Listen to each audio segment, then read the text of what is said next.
بسم الله الرحمن الرحيم الحمد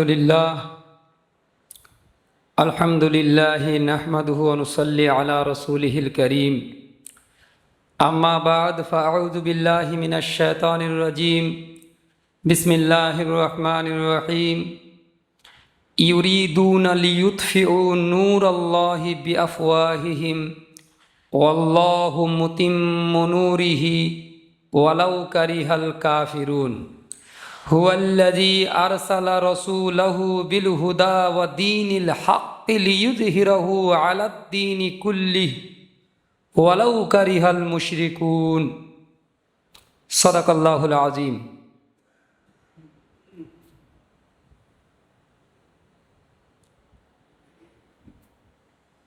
मिसरा काश दौर देवार हो जाए जिसको जीना है वो मरने के लिए तैयार हो जाए।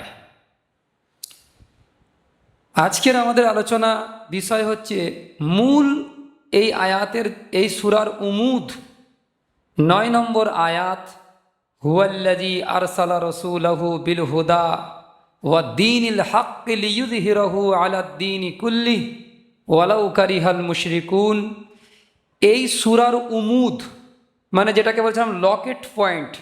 লকেট হয় দুই দিক থেকে সমস্ত মতিগুলো এই লকেটের মতিকে সৌন্দর্য দান করে এবং লকেট ওই দুই দিকের মতিকে সৌন্দর্য দান করে। বাহমি রফত তাল্লুক দোনোর সাথে, লকেটের সাথে আর বাকি সমস্ত ছোট ছোট পুঁতির সঙ্গে যেরকম রফত তাল্লুক আছে। ইয়াদ করে নেন যে পুরো সূরা সফের যতগুলো আয়াত আছে 9 নম্বর আয়াতের সাথে রফত তাল্লুক। 9 নম্বর আয়াত হচ্ছে এটা লকেট পয়েন্টের মতো মর্যাদা রাখে। এবং আমি কথাও বলেছি যে ব্যক্তি হুয়াল্লাযী আরসালা রাসূলাহু বিল হুদা ওয়া দীনিল হক লিইয়ুযহিরাহু আলাদ দীনি কুল্লি, এই আয়াতকে বুঝতে না পারবে সে রসুল করিম সাল্লাল্লাহু আলাইহি সাল্লামের সিরাতকেও বুঝতে পারবে না। মানে সিরতকে বোঝার জন্য আহম তরিন আয়াত হচ্ছে কোরআনে পাকের মধ্যে এই আয়াত হুয়াল্লাযী আরসালা রাসূলাহু বিল হুদা ওয়া দীনিল হক লিইয়ুযহিরাহু আলাদ দীনি কুল্লি। ইয়াকিন জেনে নেন যে এই আলোচনাটা এত গুরুত্বপূর্ণ, এত গুরুত্ব আর আহমিয়ত রাখে যে আজকের আলোচনাকে আমাদেরকে পরিপূর্ণরূপে হৃদয়ঙ্গম করতে হবে। আজকের কি আলোচনা হবে ইনশাআল্লাহ, যেন আমি লিখে নিয়ে এসেছি এই আয়াতকে, এখানে লিখে নিয়ে এসেছি। দেখুন এই আয়াত লেখা আছে পুরো হুয়াল্লাযী আরসালা রাসূলাহু বিল হুদা ওয়া দীনিল হক লিইয়ুযহিরাহু আলাদ দীনি কুল্লি ওয়ালাউ কারিহাল মুশরিকুন। আমার তো ইচ্ছা ছিল যে এখানে ব্ল্যাকবোর্ডের মধ্যে এই আয়াতকে লিখে বোঝানো, কিন্তু জুমার সময় এটা সম্ভব নয়। সেই জন্য পরবর্তী সময়ে যদি আপনাদের আগ্রহ থাকে ইনশাআল্লাহ তাআলা, তাহলে আমি এই আয়াতকে আমি পুরো 1 ঘন্টা পুরো এই আয়াতের উপরে ইনশাআল্লাহ তাআলা রাখবো এবং আপনারা নোট করার জন্য খাতা নিয়ে এসে নোট করবেন। তাতে কি হবে, এই জিনিসটা বোঝার আছে খুব বেশি।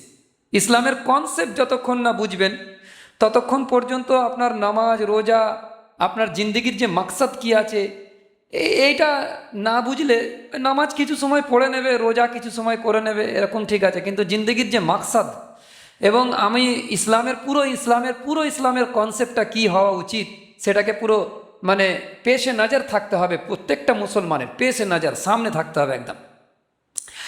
তো এখানে বলছে আল্লাহ পাক ইউরিদুনা লিইউতফিউ নূরাল্লাহি বিআফওয়াহিহিম আল্লাহু মুতিম্মু নূরিহি ওয়ালাউ কারিহাল কাফিরুন।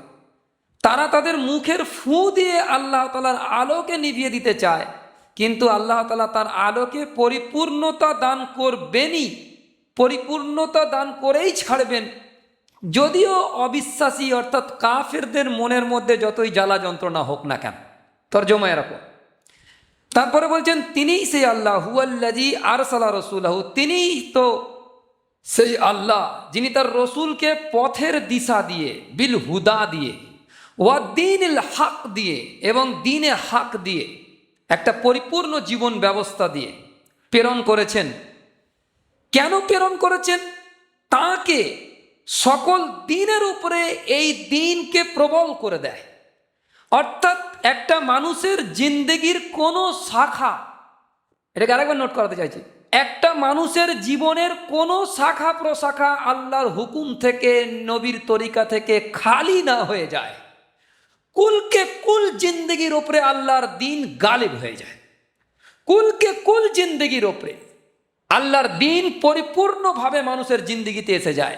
জিন্দগির কোনো গোসা, কোনো শাখা প্রশাখা, জীবনের কোনো শাখা প্রশাখা আল্লাহর হুকুমের বাইরে না চলে যায়, সবকে সব আল্লাহর হুকুমের তাবে হয়ে যায়।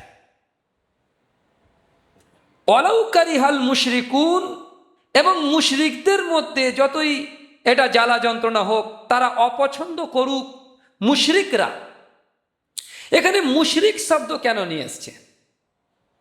দেখেন, তৌহিদ হচ্ছে আল্লাহ পাকের একত্ববাদকে মানা। তৌহিদে জাত আর তৌহিদে আমালি, আল্লাহ পাক এক এবং একক, এটা বিশ্বাস করা হচ্ছে তৌহিদে জাতের উপরে বিশ্বাস হয়। তৌহিদে আমালি কি আছে? যে তৌহিদে আমালি হচ্ছে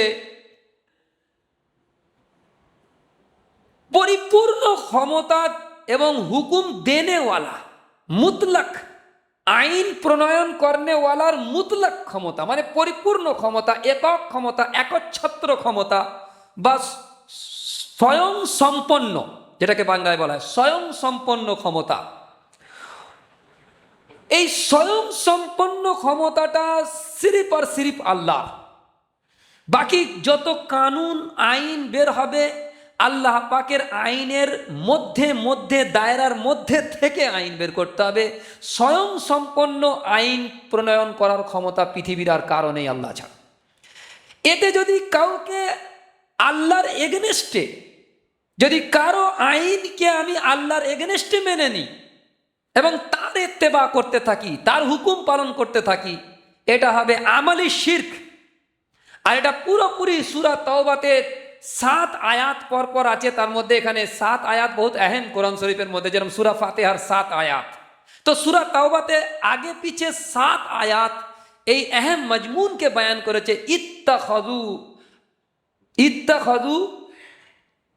ইত্তাখাযু আরবাবাম মিন দুনিল্লাহ, ইত্তাখাযু আহবারহুম ওয়া রুহবানাহুম। আয়াতটা আছে ইত্তাখাযু আহবারহুম ওয়া রুহবানাহুম আরবাবাম মিন দুনিল্লাহ। এই আয়াতের তাহাতে, যখন এই আয়াত নাজিল হয়েছে, তখন এই আয়াতের তাহাতে হাদিস পাকের মধ্যে এসছে আদি বিন হাতিম রাদিয়াল্লাহু তাআলা আনহু, তিনি ইসলাম কবুল করেছেন, দীর্ঘদিন হয়েছে। তো রসুল করিম সাল্লাল্লাহু তাআলা আলাইহি ওয়াসাল্লামের কাছে এসছেন আদি বিন হাতিম। এই আয়াত নাজিল হবার পরে, ইত্তাখাযু আহবারহুম ওয়া রুহবানাহুম আরবাবাম মিন দুনিল্লাহ, এই আয়াত নাজিল হবার পরে বলছে, এখানে বলা হয়েছে তোমরা তোমাদের পাদ্রী পুরোহিতদেরকে, মানে তোমাদের যারা পাদ্রী পুরোহিত পীর মুর্শিদ যারা আছে, তাদেরকে তোমরা আল্লাহকে বাদ দিয়ে রব বানিয়ে নিয়েছো, এইটা বলা হয়েছে। তো আদি বিন হাতিম এসে রসুল করিম সাল্লাল্লাহু আলাইহি সাল্লামের কাছে শিকায়ত করছে, ইয়া রাসূলুল্লাহ, আমরা তো আমাদের যে ইহুদি ধর্মতে ছিলাম, আমরা তো পাদ্রী পুরোহিতদেরকে রব বানিয়ে নেইনি, আমরা তো আল্লাহকেই রব মানি, তো আমাদের ব্যাপারে এই আয়াত কেন নাজিল হল? তখন রসুল করিম সাল্লাল্লাহু আলাইহি ওয়াসাল্লাম আদি বিন হাতিম রাদিয়াল্লাহু তাআলা আনহুকে বললেন যে, তোমরা কি তোমাদের পীর বুজুর্গ মানে পাদ্রী পুরোহিতদের, মানে যেটাকে হালাল করে দিচ্ছে, আল্লাহ কিন্তু ওটাকে হারাম করেছে, কিন্তু পাদ্রী পুরোহিতরা ওটাকে হারাম করতেছে, আল্লাহ হালাল করেছে কিন্তু পাদ্রী পুরোহিত ওটাকে হারাম করে দিচ্ছে, বা তার উল্টোটা, আল্লাহর এগেনস্টে তাদেরকে আইন প্রণয়নকারী এবং আইন দাতা হিসাবে তোমরা মেনে নিচ্ছ, ফরেনটি তাদের পুরো হাতে দিয়ে দিচ্ছ। তারা যেটাকে হালাল বলছে আল্লাহর এগেনস্টে তো হালাল, যেটাকে হারাম বলছে আল্লাহর এগেনস্টে তো হারাম, এইটা তোমরা মেনে নিচ্ছ। বলছে হ্যাঁ, বলছে এইটাকেই তো রব মানা বলা হয়, এটাকে আমলি শিরক বলা হয়। তৌহিদের ক্ষেত্রে এটা আমলি তৌহিদের শিরক হয়ে যাচ্ছে। এটা সিরিফ আর সিরিফ একমাত্র আল্লাহ পাক হচ্ছে মুতলাক আইন দাতাও। আমরা বলি না মুতলাক, তাকলিদে মুতলাক আর তাকলিদে শাখসি। এই যে তাকলিদের যখন মাসলা আসে তখন মুতলাক শব্দটা বলা হয়, নিজে সংশয় সম্পন্ন, নিজেই সব কিছু করতে পারে। এই যে জিনিসটা, এটা সিরিফ আর সিরিফ আল্লাহর হাতে আছে। এখানে ওয়ালাউ কারিহাল মুশরিকুন, মানে যারা আল্লাহকে বাদ দিয়ে অন্য কারো আইনকে মেনে নিয়ে চলবে, তো তাদের তো জ্বালা যন্ত্রণা হবে। রসুল করিম সাল্লাল্লাহু আলাইহি সাল্লাম যখন হকের দাওয়াত দিয়েছেন, তখন ওতবা, সাইবা, আবু জেহেল এদের কি জ্বালা হয়েছিল, কেন জ্বালা হয়েছিল? যখন আল্লাহকে সবকিছু মেনে নেওয়া হবে, আল্লাহকে ইলাহ মানা হবে, আল্লাহকে রব মানা হবে, আল্লাহর আইনই জমিনে প্রতিষ্ঠিত হবে, তো তাহলে আমাদের আইন, আমাদের নেতাগিরি, আমাদের সমস্ত কিছু কোথায় চলে যাবে? তো তাদের তো জ্বালা যন্ত্রণা হবে। ওয়ালাউ কারিহাল মুশরিকুন, আল্লাহ বলছে তাদের যতটাই অপছন্দ হোক না কেন, আল্লাহ তার দ্বীনকে পরিপূর্ণতা দান করবেই করবে। আল্লাহর এই নূরকে, নূরে হেদায়েতকে কারো তাকত নেই যে মুখের ফু দিয়ে এটাকে নিভিয়ে দিতে পারে। মুখের ফু তো দূরের কথা, চেহারা শুদ্ধ সবকিছু জ্বলে ছাই হয়ে যাবে, আল্লাহ পাকের আগুনকে নেভাতে পারবে না, আল্লাহ পাকের প্রদীপকে নেভাতে পারবে না। এই আয়াত বড় আহম আয়াত। আচ্ছা, এই আয়াতের সাথে আমরা তুলনা করব, এই আয়াতের সঙ্গে তুলনা এটাই করব। আচ্ছা, ঘড়ি ঠিক আছে তো ওখানে? যে লাকাদ আরসালনা রুসুলানা বিল বাইয়িনাতি ওয়া আনজালনা মাআহুমুল কিতাবা ওয়াল মিজান লিয়াকুমান নাসু বিল কিসত ওয়া আনজালনাল হাদিদ ফীহি বাসুন শাদীদ। এই আয়াত হচ্ছে সূরা হাদিদের। এই আয়াতের সাথে আমরা সূরা সফ, যেটা আহম তারিন আয়াত 9 নম্বর আয়াত, এর সাথে তুলনা করব, তাকাবুল করব, তুলনা কি? হুয়াল্লাযী আরসালা রাসূলাহু বিল হুদা ওয়া দীনিল হক লিইয়ুযহিরাহু আলা দীনি কুল্লিহি ওয়ালাউ কারিহাল মুশরিকুন, পুরো আয়াত। আর ওই আয়াতটার সাথে তুলনা করব লাকাদ আরসালনা রুসুলানা বিল বাইয়িনাত। এই শব্দের সাথে এই শব্দের তুলনা করে। লাকাদ আরসালনা, আল্লাহ সুবহানাহু ওয়া তাআলা রাসূলদেরকে পাঠিয়েছেন। আরসালনা, এখানে আরসালা এক বচন, ওখানে আরসালনা বহু বচন, অর্থাৎ যত রসুলদেরকে আল্লাহ পাক পাঠিয়েছেন। লাকাদ আরসালনা, এখানে রসুলাহু, রসুলাহু আছে, আর ওখানে রুসুলানা বহু বচন, রুসুলানা যত রসুলদেরকে পাঠিয়েছেন। কি দিয়ে? বিল বাইয়িনাত দিয়ে, 1 নম্বর পয়েন্ট, বিল বাইয়িনাত দিয়ে পাঠিয়েছেন। আর কি আছে? বিল বাইয়িনাত ওয়া আনজালনা মাহুমুল কিতাব, বাইয়িনাত দিয়েছে আর কিতাব দিয়েছে, দুটো জিনিস। ওয়ানজালনা মাহুমুল কিতাব ওয়াল মিজান, আর মিজান দিয়েছে। কটা জিনিস বয়ান করেছে সূরা হাদিদে? একটা হচ্ছে বিল হুদা, না লাকাদ আরসালনা রুসুলানা বিল বাইয়িনাত, একটা হচ্ছে বাইয়িনাত। ওয়ানজালনা মাহুমুল কিতাব, কিতাব, আর ওয়াল মিজান, তিনটে জিনিস বয়ান করেছে ওই সূরাতে, সূরা হাদিদের সম্ভবত 15 নম্বর আয়াত, সম্ভবত ওই আয়াতের মধ্যে তিনটে জিনিস দিয়ে রসুলদেরকে পাঠিয়েছেন। কোনো একজন রসুলের কথা হয়নি, রসুলদেরকে পাঠিয়েছেন। আর এখানে হচ্ছে হুয়াল্লাযী, তিনি সেই আল্লাহ, আরসালা রসুলাহু, পাঠিয়েছেন তার রসুলকে, একজন, এক বচন, আর সেটাকে মুহাম্মাদুর রাসূলুল্লাহ সাল্লাল্লাহু আলাইহি ওয়াসাল্লাম মার্কিং হয়ে যাচ্ছে একটা রসুল। আর ওখানে রুসুলানা, এখানে একটা রসুল। রসুলাহু বিল হুদা ওয়া দীনিল হক, দুটো জিনিস দিয়েছে, হুদা দিয়েছে আর দ্বীনে হক দিয়েছে। আর ওখানে তিনটে জিনিস, বিল বাইয়িনাত ওয়া আনজালনা মাহুমুল কিতাব ওয়াল মিজান, তিন জিনিস ওখানে বয়ান করেছে, এখানে একটা জিনিসকে বাদ দিয়ে দিয়েছে এই আয়াতের মধ্যে। কেন বাদ দিয়েছে? বাইয়িনাতকে কেন এখানে বাদ দেওয়া হয়েছে? নোট করার পয়েন্ট, যে বাইয়িনাতকে বাদ দেওয়ার কারণ হচ্ছে এটা, যে বাইয়িনাত বলা হয় ওয়াজে আর রওশন দলিল। যেমন সূর্য উদয় হয়েছে, তো সূর্য যে উজ্জ্বল, আর কোনো অ্যাডিশনাল দলিলের প্রয়োজন নেই, সূর্য উদয় হয়েছে এটাই তার জন্য রওশন দলিল। তো এই বাইয়িনাতকে বলা হয় মুজিজা। হর নবীকে কমবেশ মুজিজা দেওয়া হয়েছিল, আর আমাদের মুহাম্মদুর রাসূলুল্লাহ সাল্লাল্লাহু আলাইহি সাল্লামকেও মুজিজা দেওয়া হয়েছিল। আর এর আগের আয়াতেও আমরা পড়েছি হযরত ঈসা আলাইহিস সালামকে মুজিজা দেওয়া হয়েছিল, কিন্তু ক্বালু হাযা সিহরুম মুবিন, তার উম্মত বলেছিল এটা তো স্পষ্ট জাদু। যে জন্ম অন্ধ, তাকে হাত বুলিয়ে দিত, চোখ ভালো হয়ে যেত। মানুষ মারা গিয়েছে, হযরত ঈসা আলাইহিস সালাম বলতেন কুম বিইজনিল্লাহ, যেটা আল্লাহ পাকের খালিস গুণ, যে মৃতকে জিন্দা করা, ইউখরিজুল হাইয়া মিনাল মাইয়িতি ওয়া ইউখরিজুল মাইয়িতা মিনাল হাই।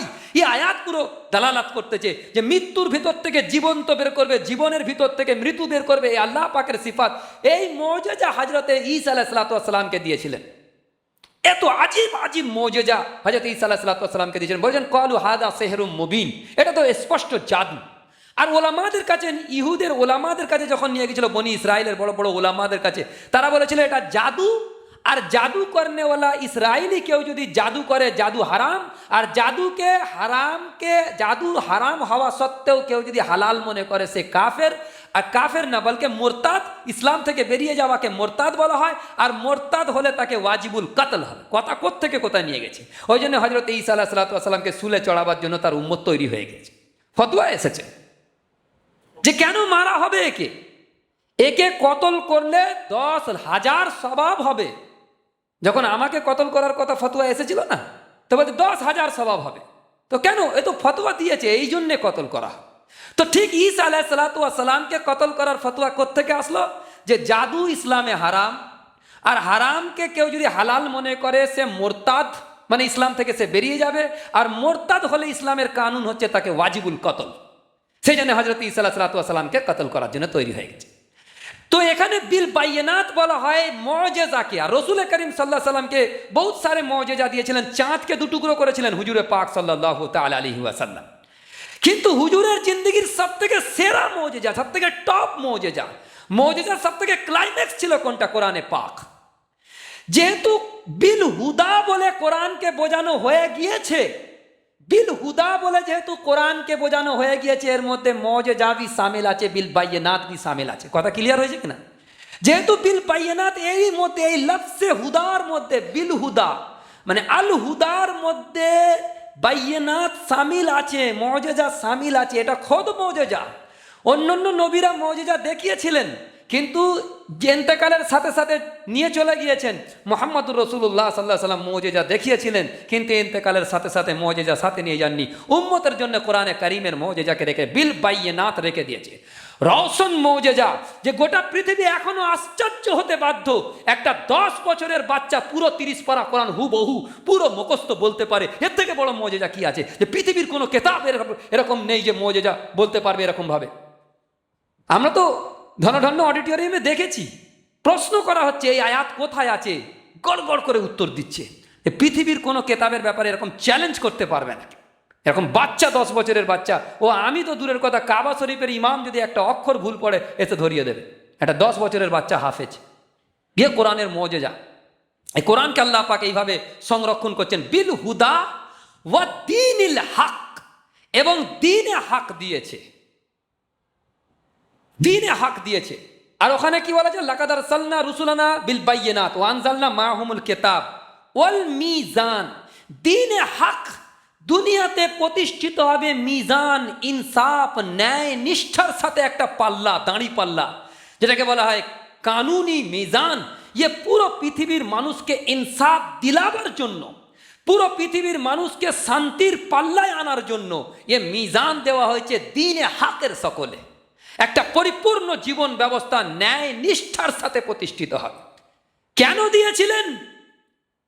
লাকাদ আরসালনা রুসুলানা বিল বাইয়িনাতি ওয়া আনজালনা মাআহুমুল কিতাব ওয়াল মিজান লিয়াকুমান নাসু বিল কিসত, যাতে করে আদালত, কিসত, পুরো সমাজ ব্যবস্থায় ন্যায় নীতি কায়েম হয়ে যায়, ইনসাফ কায়েম হয়ে যায়, জুলমের খাতেমা হয়ে যায়। এই জন্য কোরআন শরীফকে পৃথিবীতে আল্লাহ পাক পাঠিয়েছেন, মুহাম্মদুর রাসূলুল্লাহ সাল্লাল্লাহু আলাইহি ওয়াসাল্লামকে এই জন্য পাঠিয়েছেন। লিয়াকুমান নাসু বিল কিসত। আর ওয়ানজালনাল হাদিদ, আর লোহাও বি নাজিল করেছে, ফিহি বাসুন শাদীদ। 100 জনের মধ্যে 100 জন 100%, 100% লোক হককে কবুল করবে না। অন্তত 5% হলেও, 10% হলে হকের বিরোধিতা করবে, জেনে বুঝেও করবে, জেনে বুঝেও হকের বিরোধিতা করবে। তাদেরকে বোঝানো, বাবা মিয়া করে বোঝানো সম্ভব নয়। লোহা নাজিল করা হয়েছে এই লোহা দিয়ে তাদেরকে চুপ করিয়ে রাখার জন্য। ওয়ানজালনাল হাদিদ ফিহি বাসুন শাদীদ ওয়া মানাফিউ লিন-নাস। মানুষের মঙ্গলের মধ্যে আছে। এই জন্য এটাকে বুঝতে হবে, যারা জিন্দেগিকে জিতে চাও, মরার জন্য তৈরি হয়ে যাও। ইসমাইল হানিয়া যে ইন্তেকাল করলো, আমাদের পেগাম দিয়ে গেল, যখন কোরআন পড়তে যে যেন হাফেজ কি কোরআন পড়বে, কারি কি কোরআন পড়বে, খোদ ইমামতি করতেছে, খোদ ইমামতি করছে। সবকিছুকে আল্লাহর জন্য জান মাল সবকিছুকে কোরবান করে বলছে, আল্লাহ তুমি রাজি আছো তো? এরকম বলছে। বাপ শাহাদাত বরণ করেছে, নিজের ছোট্ট বাচ্চা হাতে এরকম তুলে, পুরো পৃথিবী দেখেছে, পুরো পৃথিবী দেখেছে। পয়গাম দিয়ে যাচ্ছে আমাদেরকে, এই জিনিসকে বোঝার চেষ্টা করে। তো এই জিনিসটাকে আমাদেরকে বলতে হবে যে এই দুটো আয়াতের তাকাবুল হয়ে গেল, লিইয়ুযহিরাহু আলা দ্বীনি কুল্লি ওয়ালাউ কারিহাল মুশরিকুন। এ পুরো জিন্দগির কোনো গোশা, কোনো কিছু আর আল্লাহর হুকুমের বাইরে না থাকে, সবকে সব আল্লাহর হুকুমের তাবে হয়ে যায়, ইত্তেবা হয়ে যায় আল্লাহ পাকের পুরোকে পুরো।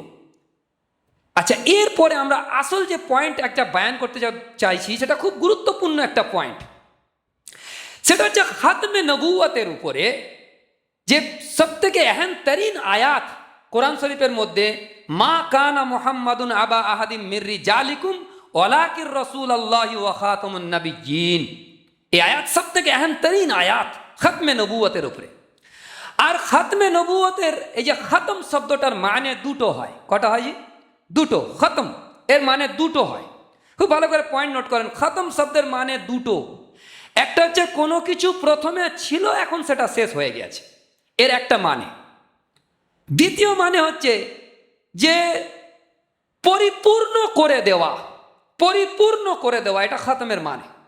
যেরকম বাচ্চা বলে যে আমি আমার হোমওয়ার্ক পূর্ণ করেছি। হোমওয়ার্ক বাড়ির কাজ দেয় না স্কুলে, হোমওয়ার্ক পূর্ণ করেছি। তো কটা মানে হলো খতমের? দুটো মানে। একটা হচ্ছে খতমের মানে হচ্ছে কোনো জিনিস প্রথমে ছিল, এখন সেটা শেষ হয়ে গেছে। দ্বিতীয় মানে পরিপূর্ণ করা, ইতমাম করা, ইকমাল করা, এই শব্দ পরিপূর্ণ করা। আর এ ব্যাপারে কোরআন শরীফের একটা আয়াত, আহম তরিন আয়াত, আল ইয়াউমা আকমালতু লাকুম দীনাকুম ওয়া আতমামতু আলাইকুম নি'মাতি ওয়া রাদিতু লাকুমুল ইসলাম দীনা। আল্লাহ পাক এই আয়াতকে যখন রসুল করিম সাল্লাল্লাহু আলাইহি সাল্লামের কাছে নাজিল করেছিলেন, ইহুদিরা বলেছিলেন যে এই আয়াত যদি আমাদের ওপরে নাজিল হতো, আমরা প্রতি বছরে ওই তারিখে আমরা ঈদ মানাতাম। যে আল্লাহ তার নিয়ামতকে পূর্ণ করেছেন এবং তার দ্বীনকে কামেল মোকাম্মেল করে দিয়েছেন, আর একটা হরফ আল্লাহর পক্ষ থেকে নাজিল হবে না। দ্বীনকে কামেল করেছে, তার মানে নবুয়তের যে খতমে নবুয়ত, রসুল করিম সাল্লাল্লাহু আলাইহি সাল্লামের যে নবুয়তকে খতম করে দিয়েছেন। আর কোনো নবী আল্লাহর পক্ষ থেকে আসবে না। নবীর আর নবুয়ত আর রিসালাত একই ব্যক্তির মধ্যে, মুহাম্মদুর রাসূলুল্লাহ সাল্লাল্লাহু আলাইহি সাল্লামের মধ্যে যখন জমা হয়েছে, বাহামি রব্ত তাআল্লুক কি আছে? রব্ত তাআল্লুক এটা হচ্ছে যে নবুয়ত হচ্ছে লেনেওয়ালা খিড়কি, আল্লাহর থেকে নেওয়ার জন্য রিসিপিয়েন্ট, যেটাকে বলা হয় রিসিপ। আল্লাহর থেকে ওহি রিসিভ করবে কে? মুহাম্মদুর রাসূলুল্লাহ সাল্লাল্লাহু আলাইহি সাল্লাম। বান্দার কাছে সেই ওহির জ্ঞানটাকে পৌঁছে দেবে কে? মুহাম্মদুর রাসূলুল্লাহ সাল্লাল্লাহু আলাইহি সাল্লাম। এটাকে রিসালাত বলা হয়। এই পৌঁছে দেওয়ার যে কড়ি আছে, অর্থাৎ রিসালাতের যে জিম্মাদারি আছে, ও জিম্মাদারি তো তা কিয়ামত তাক পর্যন্ত জারি আর সারি থাকবে। আলবাত্তা নবুয়তের দরজা বন্ধ হয়ে গিয়েছে। অর্থাৎ রসুল করিম সাল্লাল্লাহু তাআলা আলাইহি ওয়াসাল্লামের উপরে যে ওহী নাজিল হচ্ছে, সে ওহী দরজা বন্ধ। হযরত উম্মে ইয়ামিন রাদিয়াল্লাহু তাআলা আনহা একবার কাঁদতেছেন, আম্মা জান কাঁদছেন, আর সাহেবাইন হযরত আবু বকর ওমর রাদিয়াল্লাহু তাআলা আনহুমা, এনারা দুজন গিয়েছেন, জিজ্ঞাসা করছেন যে আম্মা জান আপনি কাঁদছেন কেন? আজীব কথা বলেছিলেন উনি। বলছেন কাঁদছি এই জন্য যে আমাদের উপরে যে ওহির সিলসিলা জারি ছিল মুহাম্মদ রাসূলুল্লাহ ইন্তেকালের পরে, সাল্লাল্লাহু আলাইহি ওয়াসাল্লাম ইন্তেকালের পরে এই ওয়াকে আসছে পেশ, যে আমাদের উপরে যে ওহির সিলসিলা জারি ছিল, কদম কদমে আমাদেরকে ওহি দিয়ে আল্লাহ পাক আমাদেরকে মানে ধন্য করেছিলেন। কারো স্বামী স্ত্রীতে সম্পর্ক ব্যাপারে এসছে, তো আল্লাহ সুবহানাহু ওয়া তাআলা তার পরিপ্রেক্ষিতে আয়াত নাজিল করেছেন। কারো উত্তরাধিকার সূত্রে যে জায়গা জমি ভাগ হবে, তার স্বামী ইন্তেকাল করেছে, তার পরিপ্রেক্ষিতে আল্লাহ পাক ওহী নাজিল করেছেন। মানে কদম কদম ওহী দিয়ে আল্লাহ সুবহানাহু ওয়া তাআলা সাহাবা একরাম রিদওয়ানুল্লাহ আলাইহিম আজমাইনকে পথ প্রদর্শন করিয়েছিলেন। সেই ওহীর দরজা, সেই বরকতের দরজা বন্ধ হয়ে গেছে কেন? মুহাম্মদুর রাসূলুল্লাহ সাল্লাল্লাহু আলাইহি সাল্লামের কাছেই তো জিবরাইল ওহী নিয়ে আসবে, নাকি আর কারো কাছে আসবে? সেই ওহীর দরজা বন্ধ হয়ে গেছে। তো এখান থেকে খাতমে নবুয়তের যে ব্যাপারটাকে চার পেহলু থেকে, চার এতেবারাত থেকে আমরা এটাকে প্রমাণ করতে চাইছি। দেখুন এই ব্যাপারে যে রসুল করিম সাল্লাল্লাহু তাআলা আলাইহি ওয়াসাল্লামের জামানাতে এর আগে যত নবী এসেছিলেন, সমস্ত নবী একটা ভৌগোলিক নির্দিষ্ট সীমানা পর্যন্ত তার নবুয়ত ছিল। ইহা তাকে রসুল করিম সাল্লাল্লাহু আলাইহি সাল্লামের আগে যে হযরত ঈসা আলাইহিসসালাতু ওয়াসসালাম এসেছিলেন, তানার নবুয়ত বনি ইসরাইলের মধ্যে সীমাবদ্ধ ছিল ওই পর্যন্ত। কিন্তু পুরো দুনিয়ার জন্য আফাকি নবী, পুরো কায়নাতের জন্য যে রসুল হয়ে রসুল করিম সাল্লাল্লাহু আলাইহি সাল্লাম এসেছেন, এইটা সম্ভব কি করে হবে যে একই কালেমার মধ্যে, একটা কালেমার মধ্যে গোটা দুনিয়াকে একত্রিত করার মাধ্যম কি বানতে পারে? গোটা দুনিয়াকে একই নবীর মধ্যে, নবীর রিসালাতের মধ্যে নিয়ে আসা হবে কি করে সম্ভব? ওমার সাল্লাকা ইল্লা কাফাতাল লিন্নাসি বাশীরা ওয়া নাযীরা। রাসূল করিম সাল্লাল্লাহু আলাইহি ওয়াসাল্লাম পুরো কুল কায়নাতের জন্য নবী হয়ে এসেছেন। তো ওই সময় থেকে শুরু হয়ে গিয়েছে যে মানুষের যে জ্ঞান বিজ্ঞান, যেটাকে মাতি উলুম বলা হয়, সায়েন্স ও টেকনোলজি, এর উলুমের যে খাতা রসুল করিম সাল্লাল্লাহু তাআলা আলাইহি ওয়াসাল্লাম খুলেছিলেন, গোটা দুনিয়াকে এখন পৃথিবী আর বলা হবে না, গ্লোবাল ভিলেজ বলা হবে। পুরো একটা হাতের মুঠোয় চলে এসছে গোটা দুনিয়া। আর জারিয়া কি আছে? সায়েন্স ও আধুনিক টেকনোলজি হচ্ছে এর জারিয়া। এরই মাধ্যমে গোটা দুনিয়াকে শুকড়ে নিয়ে একদম ছোট্ট করে দিয়েছে, গ্লোবাল ভিলেজ হয়ে গেছে, একটা গ্রাম। গোটা দুনিয়া আর দুনিয়া নেই, একটা গ্রাম হয়ে গেছে। ওই গোটা দুনিয়াকে একটা একটা কালেমার মধ্যে এবং একই নবীর নবুয়তের মধ্যে, একই রসুলের রিসালাতের মধ্যে একত্রিত করা এবারে সম্ভব। আধুনিক টেকনোলজি উন্নতি হচ্ছে, সায়েন্স উন্নতি হচ্ছে, এই জন্য পুরো পৃথিবীকে একটা ছোট্ট জায়গার মধ্যে নিয়ে আসা সম্ভব হয়ে গেছে। কোরআন শরীফের মধ্যে বলছে, ইয়া আহলাল কিতাব তাআলাউ ইলা কালিমাতিন সাওয়াইন বাইনানা ওয়া বাইনাকুম আল্লা না'বুদা ইল্লাল্লাহ। হে ইহুদি, হে খ্রিস্টান জগৎ, হে পৃথিবীর মানুষেরা, তোমরা আর আমরা একটা কলেমার দিকে ঐক্যবদ্ধ হই। তাআলাউ ইলা কালিমাতিন সাওয়াইন বাইনানা ওয়া বাইনাকুম, কি? আল্লাহ না'বুদা ইল্লাল্লাহ, আমরা একই আল্লাহর গোলামি করব, একই আল্লাহর ইবাদত করব। ওয়ালা নুশরিকা বিহি শাই, আর আল্লাহর সাথে কাউকে শরীক স্থাপন করব না। একই কালেমার উপরে জমা করা এবং একই নবী আর একই রিসালাতের উপরে পুরো পৃথিবীকে জমা করার জন্য মুহাম্মদুর রাসূলুল্লাহ সাল্লাল্লাহু আলাইহি ওয়াসাল্লাম পুরো কায়নাতের নবী হয়ে এসেছে। হুয়াল্লাযী আরসালা রাসূলাহু বিল হুদা ওয়া দীনিল হক, ইনি যিনি রসুল, কামেল রসুল, এনার উপরে রিসালাতকে আল্লাহ পাক কামেল করেছেন, পরিপূর্ণ করে দিয়েছেন। আমি বলেছিলাম যে খাতমে নবুয়তের দুটো মানে, একটা মানে হচ্ছে ছিল, অর্থাৎ নবুয়তের দরজা জারি ছিল এখন বন্ধ, ওহির দরজা জারি ছিল এখন বন্ধ।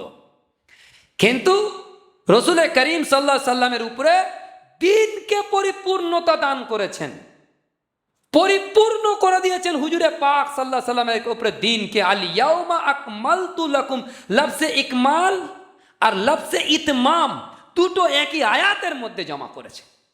আর সূরা তওবা আর সূরা সফ, এই দুটো সূরাতে লফজে ইতমাম আগের আয়াতের মধ্যে এসেছে, ইউরিদুনা লিইউতফিউ নূরাল্লাহি বিআফওয়াহিহিম আল্লাহু মুতিম্মু নূরিহি। এইখানে লফজে ইতমাম, তার নূরকে পরিপূর্ণতা দান করবে।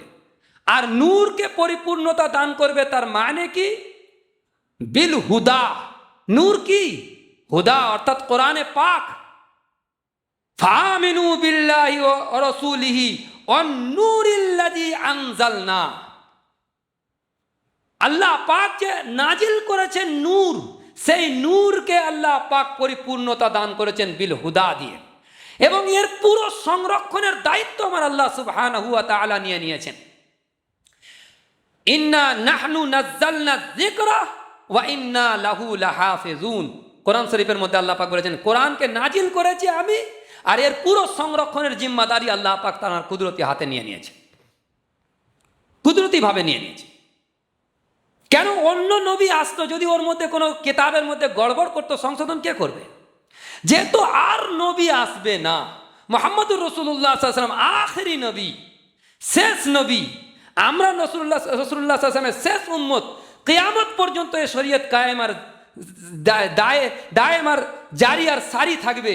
তো কোরআনকে হেফাজতের জিম্মাদারি আল্লাহ সুবহানাহু ওয়া তাআলা নিয়ে নিয়েছেন, যে এর মধ্যে একটা হরফ এদিক ওদিক করার কারো ক্ষমতা নেই।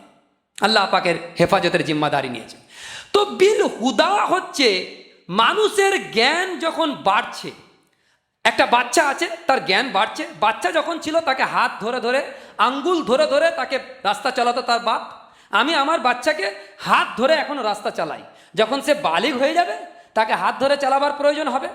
তো আদম আলাইহিসসালাম থেকে নিয়ে আর হজরতে মুহাম্মদুর রাসূলুল্লাহ সাল্লাল্লাহু তাআলা আলাইহি ওয়াসাল্লাম পর্যন্ত যত মানুষ পৃথিবীতে এসেছিলেন, তাদের যে জ্ঞান ফালসাফিয়ানা দর্শন শাস্ত্রের যে জ্ঞান বুঝ তার উপরে যে গবেষণা, সমস্ত কিছু মানে ক্লাইম্যাক্সে পৌঁছে গিয়েছে মুহাম্মদুর রাসূলুল্লাহ সাল্লাল্লাহু তাআলা আলাইহি ওয়াসাল্লামের উপরে এসে।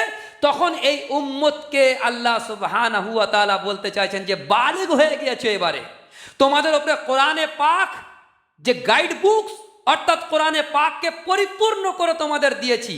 এবারে নতুন কিছু যখন সমস্যা আসবে, সেই সমস্যা না তো কোরআনে স্পষ্ট আয়াতের মাধ্যমে তোমরা সমাধান পাবে, না তো হাদিসে পাকের মধ্যে স্পষ্ট সমাধান পাবে, কিন্তু তোমাদের জ্ঞানকে দেওয়া হয়েছে ইজতিহাদি উলুম, অর্থাৎ কোরআন আর হাদিসকে রেখে দিয়ে তো সামনে রেখে তার আলোকে তোমরা ইজতিহাদ করে করে আগে বাড়তে পারবে।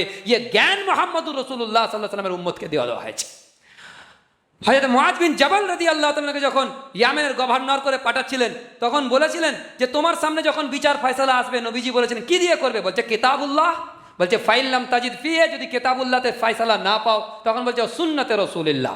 তখন বলছেন রাসূলুল্লাহ কারীম সাল্লাল্লাহু আলাইহি সাল্লাম বলছেন ফাইল্লাম তাজিদ ফি, যদি তোমরা সুন্নতে রাসূলুল্লাহতেও ফয়সালা না পাও, তখন হযরত মুআয বিন জাবাল রাদিয়াল্লাহু তাআলা জবাব এরশাদ ফরমেছিলেন, যেটা রাসূলুল্লাহ সাল্লাল্লাহু আলাইহি সাল্লামকে সেই এরশাদটা কি ছিল, এরশাদে মুবারকটা কি ছিল, যে আজতাহিদু বিরাইন, আমি ইজতিহাদ করব এবং রায় বয়ান করব, ইজতিহাদের মাধ্যমে রায় বয়ান করব। ওই জন্য আল্লামা তাকি আমিনী ভারতবর্ষের বিখ্যাত আলেম ছিলেন, আল্লামা তাকি আমিনী, তিনি এই কথা লিখেছিলেন তার মজমুনের মধ্যে যে এই উম্মতের মধ্যে যে নবুয়তের দৌর খতম হয়ে গেছে মুহাম্মদ রাসূলুল্লাহ সাল্লাল্লাহু আলাইহি সাল্লামের মধ্যে, এখন ইজতিহাদের দৌর শুরু হয়ে গিয়েছে। একে আর হাত ধরে ধরে কদম কদম আর ওহী আসবে না এদের জন্য, কদম কদম আর ওহী আসার প্রয়োজন নেই, কদম কদম নবী এসে এদেরকে বোঝাবার জন্য আর প্রয়োজনীয়তা নেই। এদের জ্ঞান পুরো ক্লাইম্যাক্সে পৌঁছে গিয়েছে, এরা এবারে নিজেরাই ইজতিহাদ করে আগে বাড়তে পারবে। এই জন্য যে জ্ঞানের প্রয়োজনীয়তা ছিল, সেই জ্ঞানের পুরো ভান্ডার মুহাম্মদুর রাসূলুল্লাহ সাল্লাল্লাহু আলাইহি সাল্লামের কাছে কমপ্লিট কামেল করে দে। লা তুহসা আজাইবুহু ওয়ালা তুবলা গরাইবুহু ফীহি মাসাবিহিল হুদা ওয়া মালাইল হিকমা, কোরআনে পাক। লা তুহসা আজাইবুহু, কোরআনের আশ্চর্যকারিতা কোনোদিন শেষ হবে না। ওয়ালা তুবলা গরাইবুহু, এর অথে মানে এর অথয় সমুদ্র, অথয় সমুদ্র বলা হয় বাংলাতে, অথয়, যার তলদেশে স্পর্শ করা সম্ভব নয়। যত ইচ্ছা তাফসীর লিখতে থাকো, কোরআন শরীফের উপরে লিখতে থাকো, ওই কোনোদিন শেষ হবে না, কোনোদিন শেষ হবে না।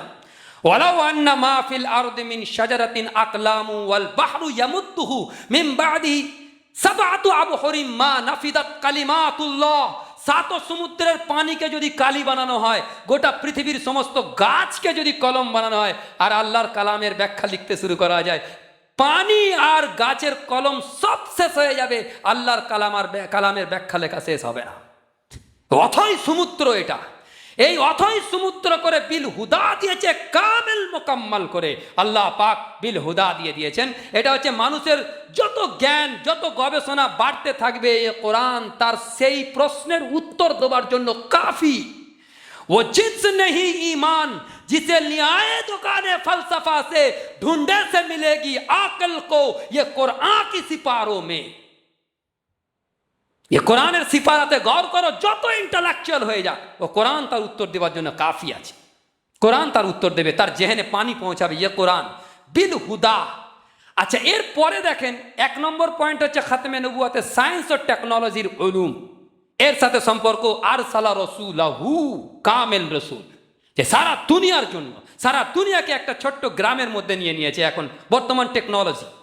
আচ্ছা, তারপরে দর্শন ও ফালসাফার দিক থেকে মানুষের জ্ঞান যতই সে বেড়ে যাক, কোরআন তার উত্তর দেওয়ার জন্য কাফি আছে। বিল হুদা ওয়া দ্বীন হক, এখানে তামাদ্দুনি এতেবারেতে সমাজ ব্যবস্থা কোন কানুনের মধ্যে থাকবে, কোন কানুনের তাহাতে সমাজ ব্যবস্থা চলবে। বিভিন্ন সময় বিভিন্ন বাদশাহী সমাজ ব্যবস্থা চলেছিল, মুলুকিয়াত চলেছিল। তো এখানে একজনই যা বলবে তাই হয়ে যাবে, কিন্তু এর যে জীবন ব্যবস্থা কানুনি এতেবার থেকে পুরো সমাজ ব্যবস্থা কোন কানুনের তাহাত চলবে, সেটা একটা দ্বীনে হকের সকলে Islam as a complete code of life, একটা মোকাম্মল জীবন ব্যবস্থা এবং কামেল জীবন ব্যবস্থা, মোকাম্মল কামেল জীবন ব্যবস্থা হিসাবে কমপ্লিট দ্য গাইড হিসাবে কোরআনে পাকের এই আল্লাহ পাকের যে দিন এ হুজুরে পাক সাল্লাল্লাহু তাআলা আলাইহি সাল্লামের উপরে কামেল করে দিয়েছেন, মোকাম্মল করেছেন। আল ইয়াউমা আকমালতু লাকুম দীনাকুম, এখানে দিনকে আকমাল শব্দ দিয়ে নিয়েছে। ওয়া আতমামতু আলাইকুম নি'মাতি, এবং নেয়ামত মানে হেদায়েতকে কামেল করেছেন। আর হেদায়েত আমি বলেছিলাম গত সপ্তাহে যে ওলো কোনো জিনিস নেয়ামত নয় যতক্ষণ না তার সাথে নেয়ামতে হেদায়েত অ্যাড হয়ে যাবে। সন্তান তো হেদায়েত, এই সন্তান তো নেয়ামত, কিন্তু সন্তানের মধ্যে যদি হেদায়েত না থাকে, মাল তো নেয়ামত, দৌলত তো নেয়ামত, কিন্তু দৌলতের সাথে যদি নেয়ামতে হেদায়েত না থাকে, ও দৌলত আল্লাহর নাফরমানিতে খরচা হবে। ইয়ে হচ্ছে দ্বীনে হক। আচ্ছা, দ্বীনে হক তো দিয়ে দিয়েছেন, খুব ব্যাপারটা ভালো করেছেন, পুরো জীবন ব্যবস্থা রসুল করিম সাল্লাল্লাহু আলাইহি ওয়াসাল্লামের উপরে কামেল মোকাম্মল করে দিয়েছে।